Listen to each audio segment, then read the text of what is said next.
Hello! Welcome back to my YouTube channel. For today, ay kukuha ako ng $20 sa ATM ko at aking ibabayad sa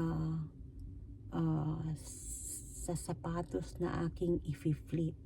I-flip, ibig sabihin ay ibibenta ko siya, i-rebibenta ko siya, i-resell ko siya. At sasabihin ko sa inyo kung ano ba yung mga sapatos na aking nabili at anong mga brand iyon at magkano yun pagbago siya, magkano ang price niya at kung magkano ang price na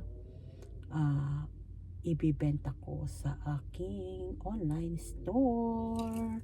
See you later. So, nandito na ako at ito yung $20.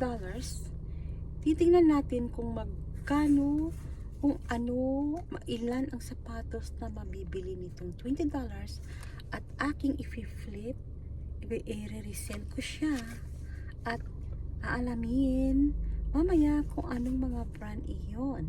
Okay, so hindi ko dala yung aking tripod, yung stand dito para i-tour ko sana kayo. Kaya lang wala akong panglagyan ng aking cellphone. Oh, ayan, tingnan niyo sa labas, ang ganda-ganda. It's Tuesday dito. So, ito $20 kung ilan ang sapatos na mabibili nito na aking i-resell. So, kita-kits ulit tayo. So, nandito ako sa harap ng bahay nila at hinihintay ko siya kung lalabas at kukunin ko yung items na aking binili sa kanya kasi it looks new yung mga sapatos.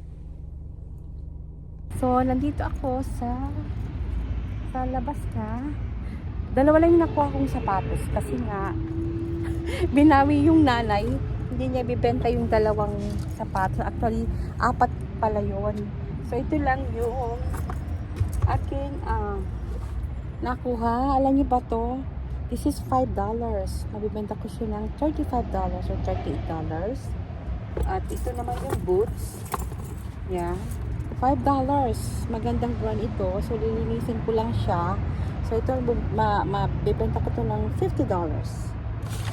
At ngayon ay nagugutom ako. Kakain ako ng donut breakfast doon. Pero hindi ako magdo-donut. Ayun kung anong breakfast nila doon. At mayroong Goodwill doon. Yung parang thrifty din. Tignan ko kung bukas. At mamimili ako doon kung mura sila na aking i-resell. Nakarating na ako dito sa bahay at nakabili ako ng dalawang items na ang cost nun is $24 dalawa. At i-turn off ko muna yung aking kotse para hindi masayang yung ating gasolina. Dahil alam niyo ba, ang mahal-mahal ng gasolina talaga. So, dito na ako sa aking garahe. Medyo makalat ba? Hindi pa ako tapos sa paglilinis.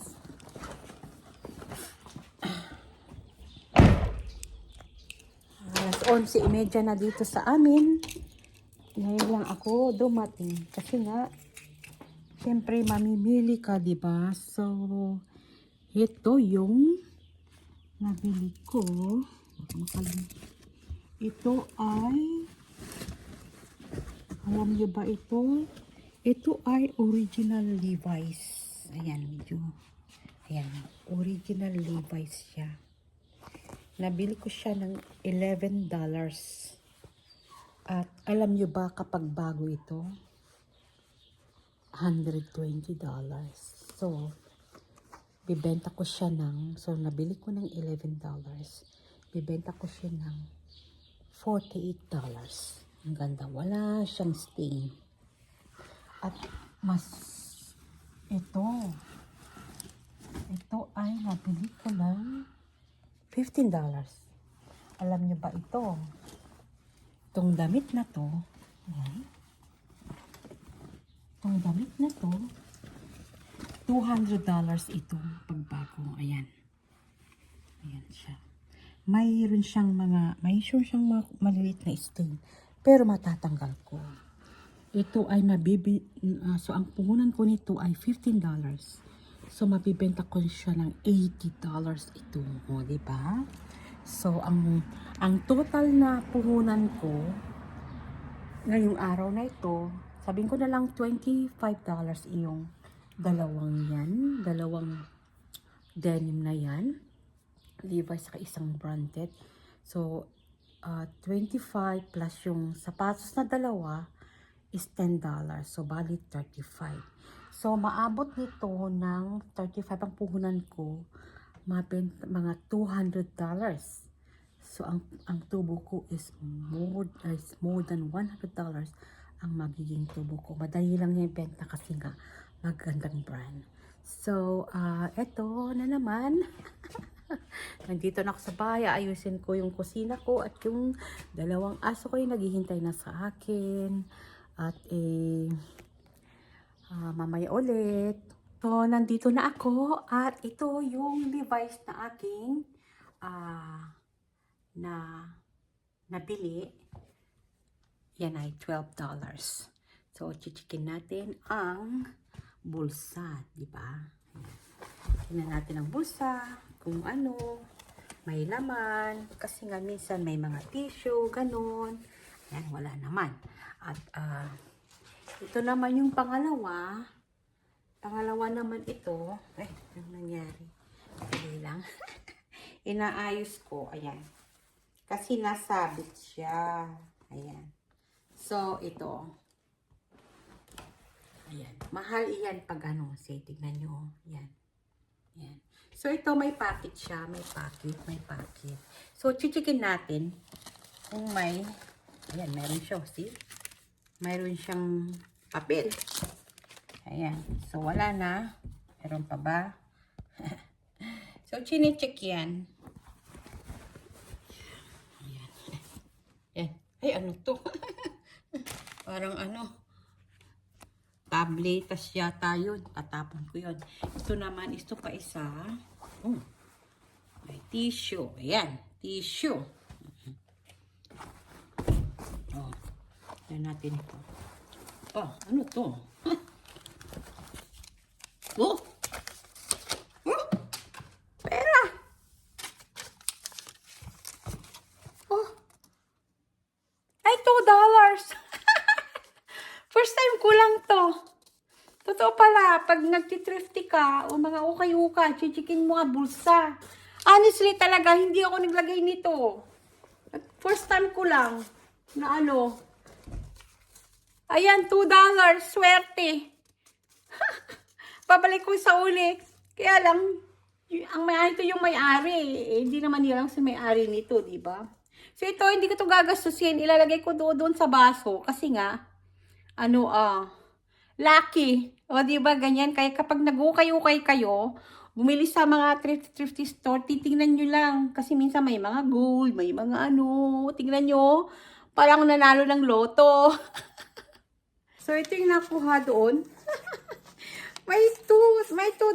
Swerte. Kung may maghanap, punta ko doon. Malayo yun eh. Isa sa uli ko ito. Kaya ilalagay ko dito, swerte. Ayan. Galing sa ukay-ukay. Sa bulsa. Ayan. So, i-display ko lang dito. Ayan. Tingnan nyo. Oh. At inayos ko na yung aso ko. Nilay ko lang sa likod. Ang daming kalat, diba? Ang dami kong ginagawa kasi. Ayan. Ito yung order. I-mail ko ito. Isisend ko to kasi nga may bumili nito, stuffed toys. Ano to, I think